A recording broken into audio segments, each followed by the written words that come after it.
네, 금융투자업계 콘텐츠 허브로 거듭나기를 바라고 있습니다. 신박한 금융시장 추대 신금2 10월 20일 수요일에 인사드리도록 하겠습니다. 간밤에 미국 증시가 또 한 번 상승을 했습니다. 기업들의 실적 호조세가 이어지면서 긍정적인 분위기가 지속이 되고 있는데요. 지수 움직임부터 한번 보시면요. 3대 지수가 간밤에 모두 다 올라줬습니다. S&P 500 지수 같은 경우에는 5거래 연속으로 상승을 했는데 지금 이 지수 움직임 한번 보시면요. 네, 화면을 한번 띄워주시면 제가 바꾸도록 하겠습니다. 네. 지금 보시면은 다우 지수가 0.5% 상승을 했고 S&P 500 지수가 0.7%, 나스닥이 0.7% 역시 상승을 하면서 S&P 500 지수가 5거래 연속으로 상승을 했습니다. 이 팩트셋이라는 기관에 따르면 현재 3분기 실적을 공개한 기업들의 82%가 EPS가 컨센서스를 넘어서는 서프라이즈를 기록했다고 하고요. 전년 대비해서 이익 증가율도 30% 정도로 예상이 되고 있습니다. 이날도 존슨앤존슨이라든지 트래블러스 그리고 프록터앤갬블 등의 기업들이 양호한 실적을 발표를 하면서 우호적인 투심을 지지한 것으로 해석이 되고 있습니다. 섹터별 흐름 보더라도요. 한 가지만 이제 하락을 하고 10개 업종이 모두 올라줬는데요. 이 경기 소비재 업종, 전날에 굉장히 좋았던 이 소비재 업종이 다소 좀 부진했던 반면에 방어주적인 성격을 가진 유틸리티라든지 그리고 전일에 좀 부진했던 헬스케어 업종이 크게 올라주면서 지수가 상승하는 데 기여를 했습니다. 네, 종목별로 흐름도 한번 살펴보겠습니다. 바이두의 주가가 많이 올랐고요. 알리바바가 자체 칩을 이제 공개를 하면서 중국의 IT 기업 이 전반이 오른 것에 좀 편승을 했고요. 그리고 머크가 좀 반등을 크게 했고 존슨앤존슨도 2.3% 정도 상승을 했습니다. 존슨앤존슨 같은 경우에는 3분기 실적을 발표를 했는데 매출은 컨센서스 대비해서 미스가 났어요. 하지만은 시장에서는 더욱더 긍정적인 측면에 집중을 하는 모습이 나왔는데 예를 들어서 이 기업이 연간 실적 가이던스는 상향 조정을 했습니다. 그리고 경영진에서 이번에 매출에서 미스가 난 것은 백신 접종 타이밍과 관련된 문제다. 그러니까 백신 관련 사업의 이 매출이 좀 인식되는 시점이 문제다라고 얘기를 했고요. 그러면서 백신 관련 사업 매출에 대해서도 연간 가이던스는 그대로 유지를 하면서 이것이 소멸이 아니고 이연돼 뿐임을 강조를 했습니다. 이 밖에도 경영진이 의료기기 사업 부문 역시 코로나19로 좀 이 관심이 집중됐던 의료계가 의료기기 쪽으로 다시 한번 정상화될 것이다라고 얘기를 하면서 이런 긍정적인 쪽에 더욱더 이 집중을 한 시장에서는 환호 반응을 나타냈습니다. 하락 종목 같은 경우에는 여행 관련 업종이 다소 좀 부진했던 모습을 종목별 흐름에서 관측할 수가 있습니다. 네, 종목 투자 의견 동향 한번 살펴보도록 하겠습니다.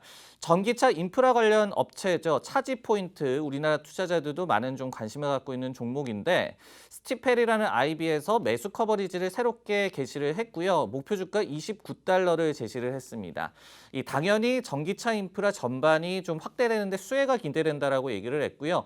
그리고 지금은 적자를 내고 있는 기업이기는 하지만은 이르면 2024년에 현금 흐름도 플러스로 전환될 수 있을 것이다라고 기대감을 표현을 했습니다. 이날 동사의 주가가 6.4% 정도 그러면서 올랐고요. 좀 더 히스토리를 살펴보자면은 이 기업은 전기차 충전 업계에서 1위, 마켓쉐어 한 73% 정도를 기록하고 있는 그런 업체가 되겠습니다. 블룸버그에서는 미국과 유럽에서의 전기차 충전 인프라 지출이 오는 30년에는 600억 달러, 그리고 40년에는 1,900억 달러로 성장할 것으로 예상을 하고 있는데요. 이런 부분에 가장 큰 수혜를 받을 기업으로 최근에 떠오르고 있습니다. 네, 이날 이 장 마감 이후에 넷플릭스의 실적이 발표가 됐는데요. 이 실적 내용 간략하게 좀 설명을 해드리도록 하겠습니다. 넷플릭스 3분기 실적 매출 같은 경우에는 컨센서스에 부합한 74.8억 달러가 나왔습니다. EPS 같은 경우에는요, 3.19달러가 나오면서 컨센서스 2.56달러를 크게 좀 상회하는 모습이 나왔고요. 그리고 이제 넷플릭스의 가장 핵심 지표라고 보여지는 가입자 순 증가, 438만 명의 유료 가입자가 늘어난 것으로 나타나면서 컨센서스 385만 명을 넘어섰습니다. 이 오징어 게임 얘기를 안 할 수가 없겠죠. 실제로 호실적으로 굉장히 견인한 것으로 나타났는데요. 사측에서는 총 가입자의 3분의 2 정도에 달하는 1억 4,200만 명이 오징어 게임을 2분 이상 시청했다라고 밝혔고요. 그리고 이제 넷플릭스 3분기에 아시아 태평양 시장에서 유료 가입자가 220만 명이나 늘어났습니다. 전체의 절반 정도였던 것도 역시 오징어 게임 열풍덕이라고 해석할 수가 있을 것 같습니다. 4분기 가이던스도 넷플릭스가 공개를 했는데요. 이익 부분에서는 다소 좀 실망이 나왔습니다. 0.8달러를 예상을 하면서 컨센서스 1.1달러에 좀 못 미치는 이익 가이던스를 내놨는데요. 하지만은 매출과 가입자 순증 가이던스 같은 경우에는 77.1억 달러 그리고 850만으로 제시를 하면서 각각 컨센서스를 상회를 했습니다. 경영진에서 코로나19로 인해서 지연이 됐던 신규 콘텐츠가 3분기에 좀 집중이 되면서 호실적을 견인을 했다. 그러면서 4분기에는 더욱더 강력한 콘텐츠 라인업이 포진해 있다라고 얘기를 했고요. 주가는 참고로 넷플릭스 시간의 거래에서 소폭 좀 하락세를 보이고 있습니다. 일부 지표에서 좀 미스가 난 것을 저희가 감안을 해봐야 될 것 같고요. 그리고 넷플릭스 같은 경우에는 10월 들어서 주가가 이미 약 한 5% 정도 오르면서 지금까지 미리 좀 좋은 흐름을 보이고 있었다. 이런 점도 좀 감안을 하면서 앞으로 며칠간의 주가 흐름을 좀 더 지켜봐야 될 것 같습니다. 네, 글로벌 증시 마감 브리핑과 함께 넷플릭스 실적 내용 전해드렸습니다. 저희가 이번 주에 이 국내 3분기 어닝 시즌에 대한 섹터별 프리뷰를 드리고 있는데요. 오늘은 이제 통신 장비 업종 준비를 해봤습니다. 저희 IT와 모빌리티 파트 담당하고 있는 박형호 파트장 나와 계신데요. 제가 이 보고서 내용을 미리 좀 보더라도 3분기의 통신 장비 업종 실적은 사실 뭐 별로 볼 게 없다 이런 내용이던데 그 부분부터 좀 설명을 해주세요.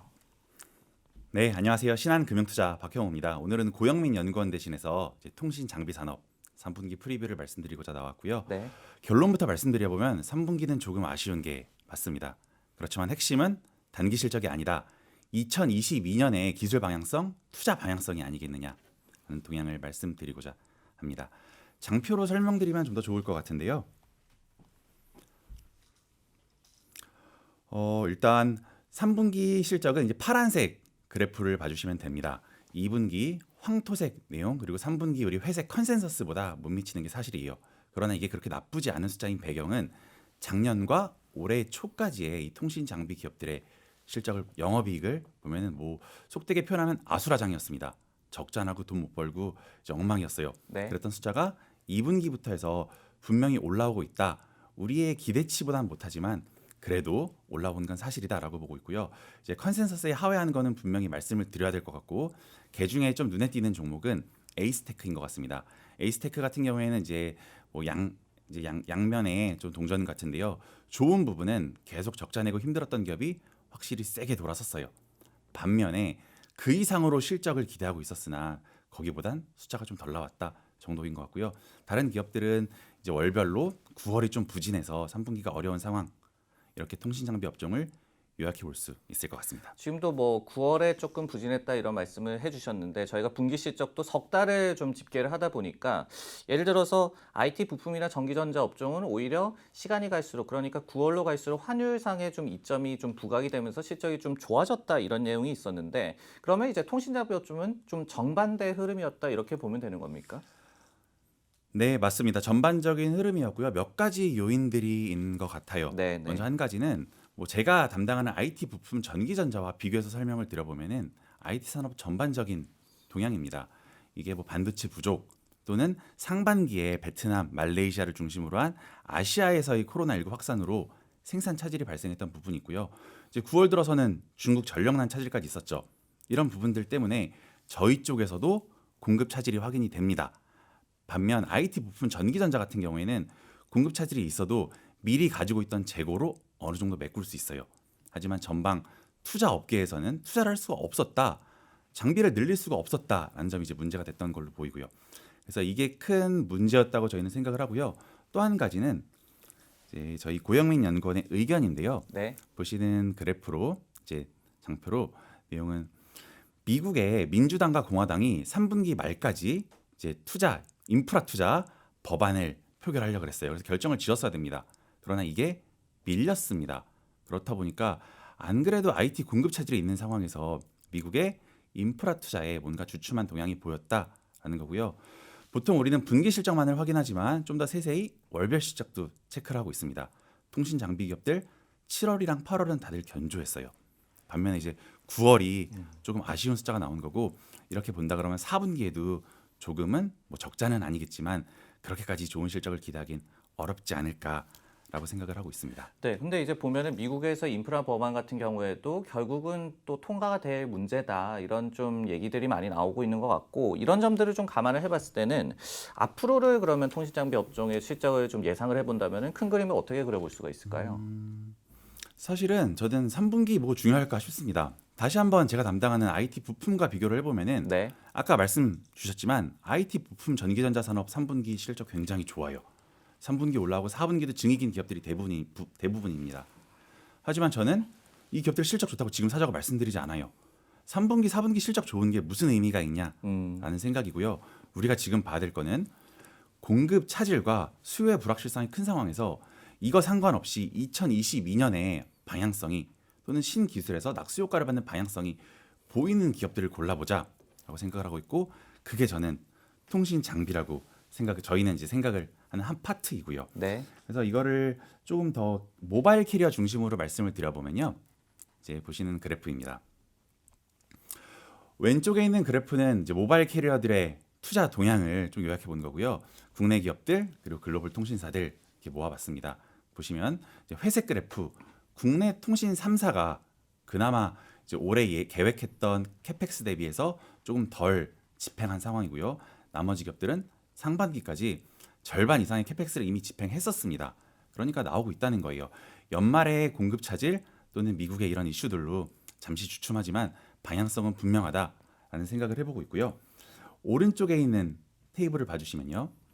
여기서 삼성전자가 또는 국내 기업들이 정말 좋아질 수 있겠느냐라는 건데 오른쪽에 있는 테이블에서 지금 삼성전자가 장비를 본격적으로 인도하고 있었던 기업, 고객사는 버라이즌 정도입니다. 나머지 일본, 인도, 유럽 이런 쪽은 본격적으로 장비 인도가 되지 않고 있었어요. 그게 올해 말 내년에 본격적으로 확대되는 부분이고요. 그래서 저는 이런 방향성에서 통신 장비 기업들을 좋게 볼 수 있지 않겠냐라는 말씀을 드려보고 싶었습니다. 네, 근데 이제 또 반대로 좀 경계론 쪽에서 보면은 저희가 그 미국에도 보면은 퀄컴 같은 게 이제 5G 관련주잖아요. 근데 이제 월가에서도 투자 의견을 하향시키거나 이런 좀 경계론을 내비칠 때 5G 사이클이 이제 정점에 다다랐다. 아니면은 이제 꺾이기 시작했다. 이런 부분들이 나올 때 주가도 좀 타격을 많이 받고 시장이 이런 부분을 제일 좀 공포스러워 하거든요. 그러면 이제 통신장비 업종 측면에서도 저희가 사이클적인 측면을 좀 살펴보지 않을 수가 없을 것 같은데 이 부분에 대해서는 어떻게 저희가 보고 있습니까? 조금 더 중심을 잡아서 말씀드려봐야 될 것 같은데요. 네. 5G 사이클이 끝났다는 아닌 것 같습니다. 다만 이제 IT 수요가 지금까지 워낙 좋았다 보니까 그 안에서 특히 5G 칩을 유일하게 정확히는 스마트폰 비싼 AP를 유일하게 생산할 수 있었던 퀄컴의 수요가 흔들릴 수 있다. 이런 지금 이제 경계론이 조금 있는 거고요. 또 한 가지 통신 장비에서 좀 걱정되는 부분들은 또는 저희가 많이 공격받는 부분은 2019년에 이쪽 산업이 이미 좋았는데 내년에 또 좋을 수 있을까요? 앞으로 괜찮을까요? 이미 한 차례 주가는 움직였잖아요. 네네. 라는 공격을 많이 받습니다. 그러나 저희는 거기에 대해서 조금 다르게 말씀드려요. 핵심은 2019년과 2022년에 통신장비 산업에서 모멘텀은 크기와 종류가 다르다고 봅니다. 이제 보시는 그래프로 좀 설명드릴 수 있을 것 같은데요. 네. 2019년의 핵심은 국내 통신 3사의 투자였습니다. 하지만 지금부터 내년에 본격적으로 커질 5G 투자의 핵심은 글로벌이라는 거예요.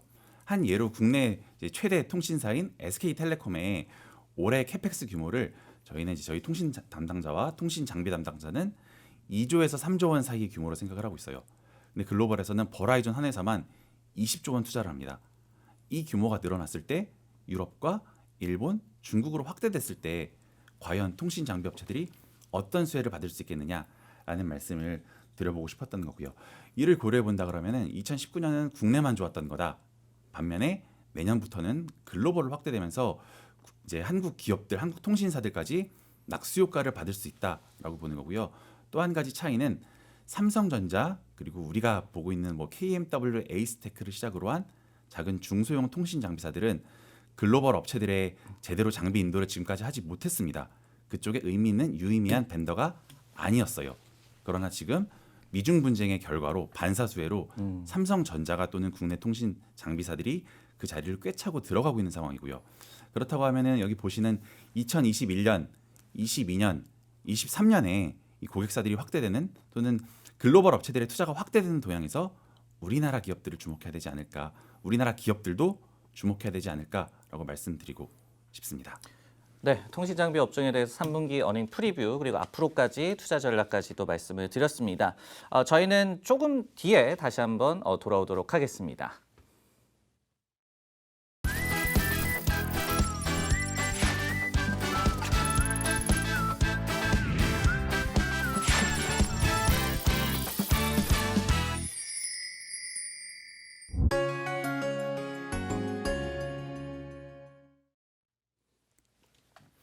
네, 국내 3분기 어닝 시즌 섹터별로 프리뷰 드리고 있습니다. 이번에는 손해보험 업종을 준비를 해봤는데요. 임희원 연구원께서 지금 옆에 와 계십니다.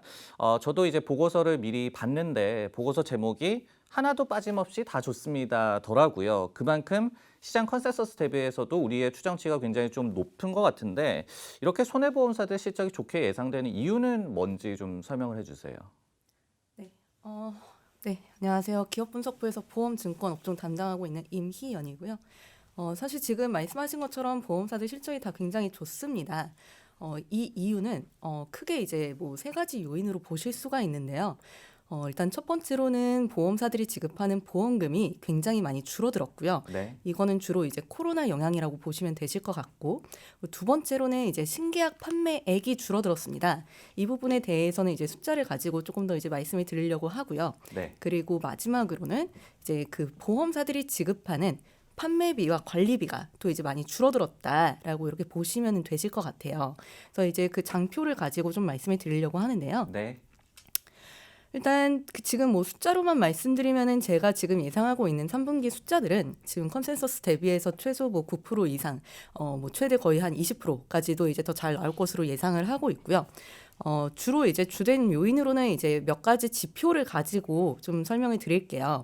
혹시 손해율이라고 하는 지표를 들어보신 적이 있으신가요? 네, 손해율 하면은 이제 보험사들의 이익 지표에 굉장히 또 중요하게 작용하는 그런 지표지 않습니까? 네, 맞습니다. 보통 이제 저희가 손해율이라고 하면은 보험사가 받은 보험료 대비해서 네. 실제로 고객들한테 지급하는 보험금을 나타내는 이 비율인데요. 일반적으로 이 비율을 저희가 보험 상품별로 나눠서 산정을 합니다. 주로 이제 건강보험, 뭐 예를 들면 실손보험이나 암보험 이런 것들이 이제 그 산정이 되는 장기 위험 손해율, 그리고 아마 많이들 이제 가입하셨을 거라고 생각이 드는데 네. 자동차 손해율, 뭐 자동차 보험에 대해서 지급되는 보험금에 대한 거죠. 그리고 일반 보험이라고 하는, 예를 들면 저희가 지금 이 스튜디오에 이렇게 나와서 지금 방송을 하고 있는데 갑자기 이제 뭐 자연재해라던가 혹은 어떠한 이제 사고로 인해서 이 건물이 무너지고 붕괴되는 거에 대해서 이제 가입하는 그런 이제 보험을 일반 보험이라고 하는데, 여기에 대해서도 저희는 일반 손해율을 따로 산정을 하고 있습니다. 이 지표들의 이제 흐름을 같이 좀 봐주시면 좋을 것 같은데요. 네. 최근에 지금 이 장기 위험 손해율 같은 경우에는 그 코로나19의 영향으로 인해서 최근에 굉장히 많은 개선세를 지금 보이고 있습니다. 주로 이제 코로나로 인해서 전반적으로 사회 활동량이 줄어들고, 아마 뭐 작년 초부터였었던 것 같아요. 저희가 마스크 착용이 이제 의무화가 되었죠. 네. 이러한 부분들이 사실 이제 그 좀 질병을 예방하는 맞습니다. 데에도 감기도 잘 안 굉장히, 걸리고. 네, 맞아요. 아마 최근에 주변에서 감기 걸리신 분들 보시지를 못하셨을 거예요. 특히 또 이제 최근에 가장 문제가 많았었던 게 코로나 이전에 좀 이제 알레르기성 질환들, 특히 환절기에 굉장히 많았었는데 네. 여기에 대해서도 지급되는 보험금들이 굉장히 많았지만 마스크 착용 의무화라던가 개인들의 위생 관리 강화와 같은 이런 그 방안들이 사실상 질병의 유행을 굉장히 많이 감소시켜 주었고, 어떻게 보면 굉장히 역설적이기는 하지만 보험금의 지급을 줄여주는 요인으로 좀 이제 작용을 했다고 보시면 좋으실 것 같습니다. 두 번째로는 이제 자동차 손해율인데요. 자동차 손해율도 사실 이제 거의 유사한 모습으로 보시면 좋으실 것 같아요. 여기에 이제 추가적인 요인은 어떤 게 또 있었냐면은 그 아마 기억하시겠지만 최근에 이제 그 주행 속도를 좀 제한하는 그런 것들이 많이 나왔습니다. 네. 아마 최근에 이제 도로 주행을 하셨으면 많이 느끼셨을 텐데 좀 이제 그 감시 카메라라고 해야 되나요? 그 속도 제한들이 굉장히 이제 많이 늘어났고, 뭐 저희는 이거를 주행 속도 5030이라고 하는 이제 제도로 말씀을 드리는데, 좀 이제 시내에서 주행 속도를 굉장히 많이 타이트하게 관리를 하고 있습니다. 이러한 부분들이 자동차 사고를 계속 이제 줄여주고 있는 요인으로 저희는 보고 있고, 그 전에도 작년 초에 보험료를 인상했었던 부분이 자동차 손해율에서는 굉장히 긍정적으로 작용을 하고 있다라고 보시면 좋으실 것 같습니다. 지금 일반 보험 같은 경우에는요. 네. 최근에 사실 뭐 크게 뭐 자연재해라던가 태풍 이런 요인들이 좀 많이 제한적이었습니다. 보통 저희가 이제 3분기에는 좀 이제 뭐 태풍이 좀 많이 온다라고 설명을 많이 드려요. 보통 7, 8, 9월쯤 되면은 뭐 동남아에서부터 태풍이 뭐 몰려와서 우리나라에도 뭐 어떠한 이제 영향을 미친다, 뭐 태평 영향권에 이제 들어왔다, 이런 부분들 많이 말씀을 드리는데 이번 3분기에는 이러한 부분도 좀 제한적이었다라고 보시면은 사실상 최근에 보험사들이 지급하는 보험금은 굉장히 줄어드는 점을 확인을 하실 수가 있습니다. 근데 이제 우리가 위드 코로나를 곧 한다고 하잖아요. 그러면은 네. 뭐 마스크도 벗게 되고 또 야외 활동도 많이 하게 되고 그러면은 자연스럽게 이제 손해율도 좀 오르고 이 보험사들의 지출도 좀 많아지지 않을까. 그렇기 때문에 과연 3분기만큼의 실적이 계속해서 좋을 수 있을 것인가 이렇게 좀 의문을 가질 수도 있을 것 같거든요. 네. 앞으로는 어떻게 좀 전망을 하고 있습니까? 사실 지금 말씀하신 그 부분이 저는 굉장히 이제 중요한 포인트라고 생각을 합니다. 네. 왜냐하면은 그동안에 사실 이제 보험사들이 보험금 지급을 어떻게 억제할 만한 현실적인 방안이 굉장히 제한적이었는데 코로나 덕분에 이제 보험금 지급이 줄어드는 그런 이제 환경이었었거든요. 그렇다면 당연히 이제 사회 활동이 정상화가 된다면은 어쩔 수 없이 보험금이 늘어날 수밖에 없는 그런 이제 환경이 조성이 될 텐데 여기에 대해서 저는 그래도 조금 이제 진보적으로 좀 더 리버럴하게 말씀을 드리고는 있어요.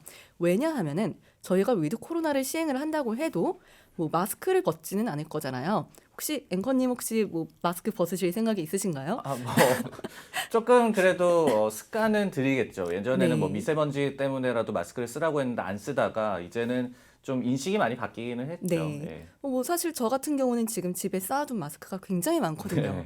이걸 다 이제 소진을 해야 되는데 아까워서라도. 네. 근데 사실 이게 뭐 질병이 사실 이게 다 사라지는 게 아니라 말 그대로 사회 활동을 정상화를 시키는 거기 때문에 네네. 마스크를 계속 낀다면은 어느 정도 이제 그 감염병 예방이 가능해지기 때문에 사실상 저는 크게 이게 손해율이 뭐 상승할 만한 요인은 되기는 하지만 그 폭에서는 좀 이제 정도의 차이는 있지 않을까 보고는 있습니다. 내년에 이제 당연히 손해율은 올라가기는 하겠지만 그 폭은 굉장히 제한적으로 보고 있고 내년에 이제 당연히 그러면 이익은 줄어들 수밖에 없겠지만 감익 폭은 한 5%에서 7% 내외 정도로 저는 예상을 하고 있어요. 사실 이렇게 말씀을 드리는 이유는 단순하게 저희가 이 손해율뿐만 아니라 사업 비율이라고 하는 이제 이 보험사들이 지급하는 비용에 대해서도 또 이제 많이 이제 좀 봐야 되기 때문인데 이 보험사들이 보통 지급하는 비용이라고 하면은 이거는 고객들에게 지급하는 보험금이 아니라 직원들, 즉 이제 설계사들에게 지급하는 판매비라고 생각을 하시면 되시겠는데 이 판매비의 흐름을 또 보시면은 최근에 굉장히 또 이제 개선이 되는 모습이 많이 보이고 있습니다. 이 이유는 사실 이제 코로나 때문에 당연히 대면 영업이 어려웠었기 때문에 판매액이 줄어들었던 그런 영향도 있고 제도적으로 설계사들한테 지급하는 이 수수료의 상한제가 이제 좀 적용이 되면서 전반적으로 보험사들의 그 비용 효율성이 개선이 되는 모습을 최근에 보이고 있다고 보시면 되실 것 같아요. 최근에 이제 이 보장성 인보험 신계약이라고 해서 보통 이제 그 사람에 대한 계약인데 이게 이제 저축성이 아니라 말 그대로 어떠한 이제 사고 발생 시에 여기에 대해서 보장해주는 이 계약들. 근데 이게 또 이제 신규로 들어오는 계약들의 그 양을 보시면은 최근까지 굉장히 세게 늘어나다가 이게 3분기부터 줄어드는 모습을 보실 수가 있습니다. 이 부분은 지난 상반기까지는 저희가 절판 효과라고 해서 보험사들이 판매하는 상품들이 이제 그 좀 절판이 되는 거죠. 이제 더 이상 이 상품을 저희는 팔지 않습니다. 네. 라고 판매를 중단을 하는 그런 사건들 때문에 이번 상반기까지는 판매액이 늘었지만 하반기부터는 이게 좀 줄어들 것으로 예상을 하고 있어서 이러한 부분들이 결국에는 판매 감소와 비용의 축소로 이어지기 때문에 이 개선까지도 기대할 수 있는 요인이 되지 않을까 보고 있습니다. 네, 그럼 마지막으로 앞서서도 저희가 그 저희 탑픽 그리고 커버리지 종목 가운데서도 특히 좋게 보는 종목에 대해서 좀 보여드렸지만은 손해보험 업종에 대해서 구체적으로 투자 전략을 어떻게 세워야 하는지 이 부분에 대해서도 좀 설명 부탁드리겠습니다.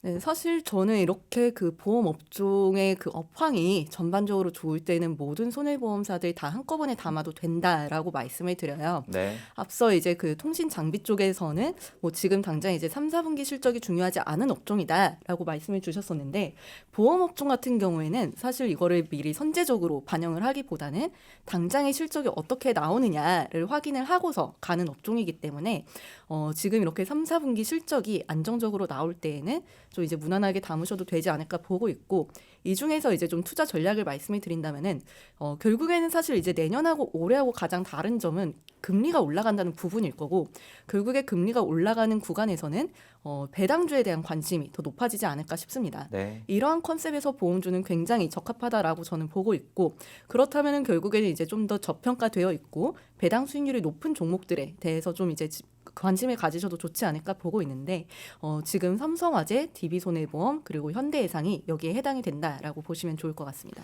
네, 저희가 다른 코로나19 수혜 업종을 보는 것과 좀 마찬가지인 것 같습니다. 코로나19 수혜가 물론 좀 줄어들겠죠. 하지만은 이것이 정말로 구체적으로 아니면은 구조적으로 사업 이 모델이라든지 이익 구조를 바뀐 측면이 있기 때문에 이런 부분을 역시 손해보험 업종에도 저희가 적용을 해서 바라봐야 될 것 같습니다. 산무기 어닝 시즌 프리뷰 오늘 통신장비와 손해보험 업종까지 전해드렸습니다. 신박한 금융시장 투데이 오늘 준비한 내용 여기까지고요. 내일 다시 찾아뵙도록 하겠습니다. 고맙습니다.